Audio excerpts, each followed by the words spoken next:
Assalamualaikum warahmatullahi wabarakatuh. Perkenalkan, nama saya Naila Nurul Ajijah dengan NIM 2110914320020 dari angkatan 2021 Program Studi Psikologi Fakultas Kedokteran Universitas Lambung Mangkurat. Video yang saya buat ini bertujuan untuk memenuhi tugas penyajian lisan mata kuliah Bahasa Indonesia. Dalam video kali ini, saya ingin menjelaskan tentang bagaimana menjadi teman sehat dan apa saja hal-hal positif yang bisa kita dapatkan dari lingkungan pertemanan yang sehat.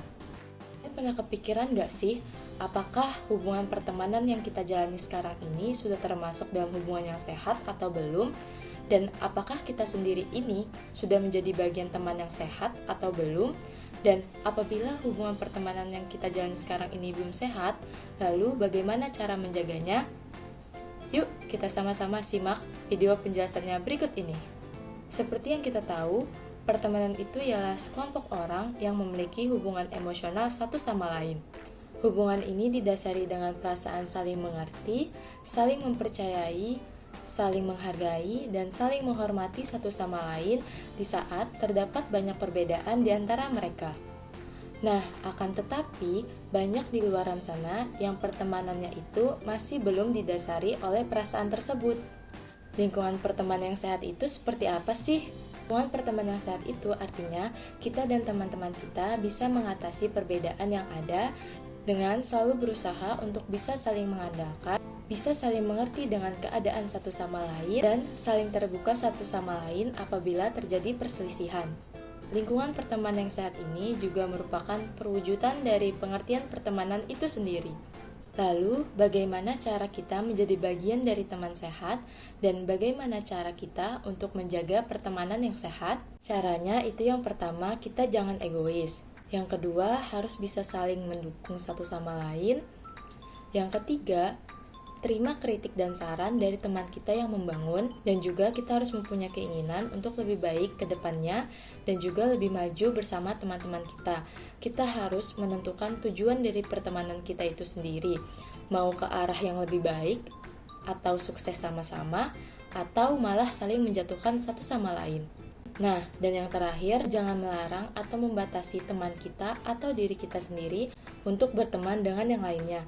Karena sejatinya manusia itu makhluk sosial yang saling membutuhkan satu sama lain. Jadi kita tidak bisa mengekang teman-teman kita hanya untuk berteman dengan kita saja. Sebenarnya masih banyak cara-cara untuk menjadi teman sehat dan bagaimana menjaga lingkungan pertemanan agar tetap sehat. Tetapi dengan kita selalu berusaha untuk menjadi makhluk individual yang baik, maka kita akan lebih mudah untuk membangun lingkungan pertemanan yang sehat pula. Saat itu terdiri dari orang-orang yang selalu berusaha menjadi orang yang lebih baik lagi, baik untuk dirinya sendiri maupun untuk orang yang ada di sekitarnya. Nah, apabila kita sudah menjadi teman yang sehat dari lingkungan pertemanan yang sehat, maka banyak hal-hal positif yang dapat kita ambil dari lingkungan pertemanan tersebut, seperti terhindar dari sifat egois. Mengapa? Dalam lingkungan pertemanan itu pasti terdiri dari orang-orang yang memiliki tujuan, kepercayaan, dan gaya hidup yang berbeda-beda. Dengan kita selalu bisa mengerti, menghormati, dan menghargai perbedaan tersebut, dengan kita tidak bersifat egois, kita dapat menciptakan lingkungan pertemanan yang sehat. Yang kedua yaitu kesehatan mental terjaga atau terhindar dari depresi. Mengapa bisa terhindar dari depresi? Karena orang-orang yang mengalami depresi ini merasa bahwa tidak ada satu orang pun yang dapat menerima atau memahami keadaan mereka. Jadi, apabila kita mempunyai seseorang atau teman yang dapat kita andalkan atau yang dapat kita percayai untuk berbagi kisah, maka hal ini dapat membuat kita tidak merasa sendirian karena kita mempunyai seseorang untuk kita bersandar. 3. Kita nyaman menjadi diri kita sendiri. Hal positif lainnya yang kita dapatkan dari lingkungan pertemanan yang sehat itu adalah kita nyaman menjadi diri kita sendiri. Mengapa? Karena kita tidak perlu menjadi orang lain untuk dihargai. Dari lingkungan pertemanan yang sehat, kita merasa nyaman menjadi diri kita sendiri ketika kita bersama mereka. apabila kita berada di lingkungan pertemanan yang tidak sehat, kita akan berpura-pura menjadi sosok yang mereka sukai, walaupun sosok tersebut tidak menjadi diri kita sendiri. Karena manfaat dari lingkungan pertemanan itu sendiri ialah kita nyaman menjadi diri kita sendiri tanpa membandingkan diri kita dengan orang-orang yang lain. Nah, kita pasti mempunyai lingkungan pertemanan tidak hanya satu. Mulai dari lingkungan pertemanan teman sekolah, teman les, teman kuliah, atau bahkan teman kerja. Teman yang sehat tidak akan melarang atau membatasi kita untuk berteman dengan lingkungan yang lainnya. Mereka pasti terbuka dan menerima dengan senang hati, selagi lingkaran pertemanan tersebut tidak merugikan. Terakhir yaitu meningkatkan kepercayaan diri. Karena semakin sehat lingkungan pertemanan kita, semakin mudah juga kita untuk mengontrol diri kita.